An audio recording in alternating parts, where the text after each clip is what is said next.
안녕하십니까. 성경사랑TV의 임요셉입니다. 오늘은 성령의 9가지 은사 정리 시리즈 그 마지막 시간으로 능력과 영분별의 은사에 대해서 알아보도록 하겠습니다. 능력은 하나님께 받은 힘을 가지고 어떤 일을 감당해내는 것을 말합니다. 성경에는 대표적인 능력에 관한 3가지 말씀이 등장합니다.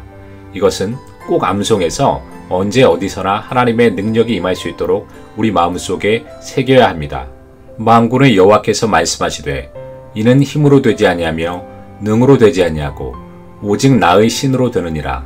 큰 산아 네가 무엇이냐 네가 스룹바벨 앞에서 평지가 되리라. 스가랴 4장 6절에서 7절. 예수께서 이르시되 할 수 있거든이 무슨 말이냐 믿는 자에게는 능치 못할 일이 없느니라 하시니.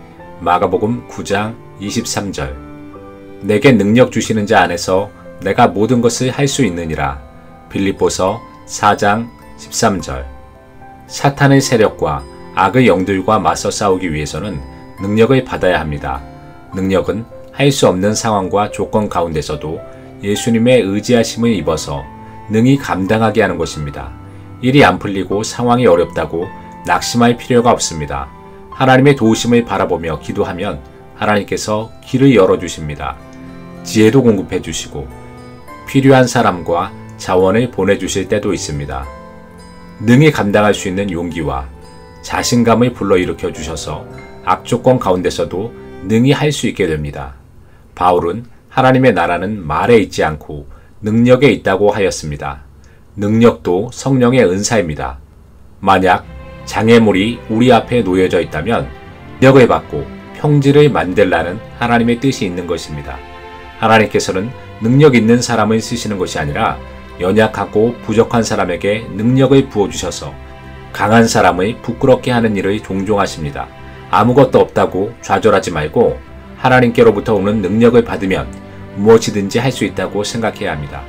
그리스도인들은 하나님의 자녀입니다. 하나님의 자녀에게 일을 맡기실 때 반드시 능력도 함께 부어주십니다. 우리가 부족하면 더 나은 사람을 붙여주시기도 합니다.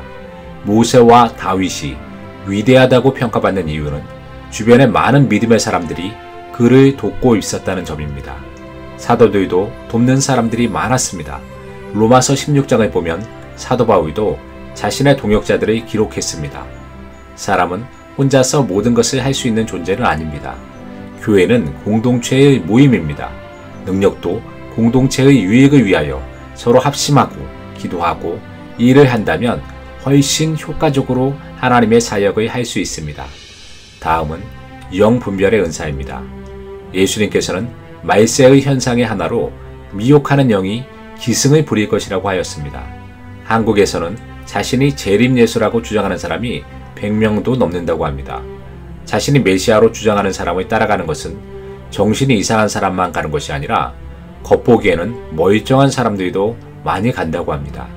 영분별의 은사가 없으면 이러한 것에 빠져서 예수님으로부터 멀어질 수 있습니다. 그래서 성경은 늘 기도하며 말씀을 묵상하고 영분별의 영을 받으라고 합니다. 영분별을 하기 위해서는 먼저 성경 전체와 비교해서 평가할 수 있어야 합니다. 하나님께서는 성경과 다른 말씀을 하지 않으십니다. 성경은 하나님의 말씀이기 때문에 하나님을 가장 잘 알 수 있는 비결은 성경을 읽고 그것을 몸으로 지키려고 하는 것입니다. 다윗처럼 성경을 늘 곁에 두고 하나님의 말씀을 사모해야 합니다. 이단의 가르침은 솔깃하지만 영혼을 파먹어 들어간다는 것을 잊어서는 안 됩니다. 하나님께서는 이기적인 목적으로 성령을 파는 행위를 용납하지 않으십니다. 시몬이라는 마술사는 사도들이 기도할 때 성령이 임재하는 것을 보고 자신도 그런 능력을 달라고 돈을 주었습니다. 사도들은 시몬이 돈과 같이 망할 것이라고 하였습니다. 하나님은 성경을 비틀려는 행위를 용납하지 않습니다. 많은 이단들이 비유풀이를 토대로 자신만이 하나님의 뜻을 알 수 있다고 주장합니다. 기성교회가 이야기하는 것은 전부 가짜고 자신만이 하나님의 뜻을 바로 안다고 주장합니다. 하나님께서는 어린아이도 쉽게 배울 수 있도록 성경을 주셨습니다. 성경의 내용은 지키려고 주신 것이지 우리가 새롭게 해석하기 위하여 주신 것은 아닙니다. 예수님께서는 우리가 어린아이와 같지 아니하면 천국에 들어갈 수 없다고 하셨습니다.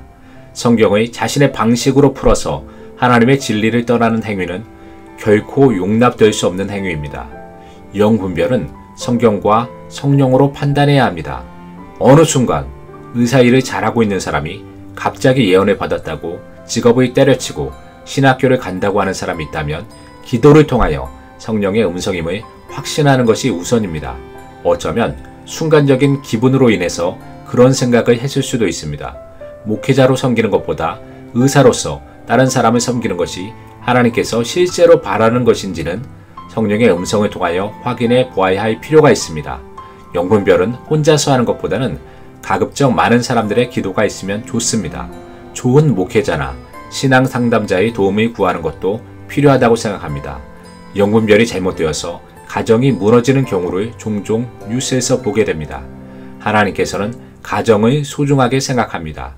사도 바울과 같이 특별히 가정을 만들지 않는 경우도 있지만 대부분은 가정 생활이 행복하며 평안을 누리기를 바랍니다. 믿지 않는 사람을 전도하겠다고 안 믿는 사람과 결혼을 해서 나중에 피눈물을 흘리는 경우를 종종 보게 됩니다. 가정은 영적인 전쟁터가 아니라 피난처가 되어야 하기 때문입니다.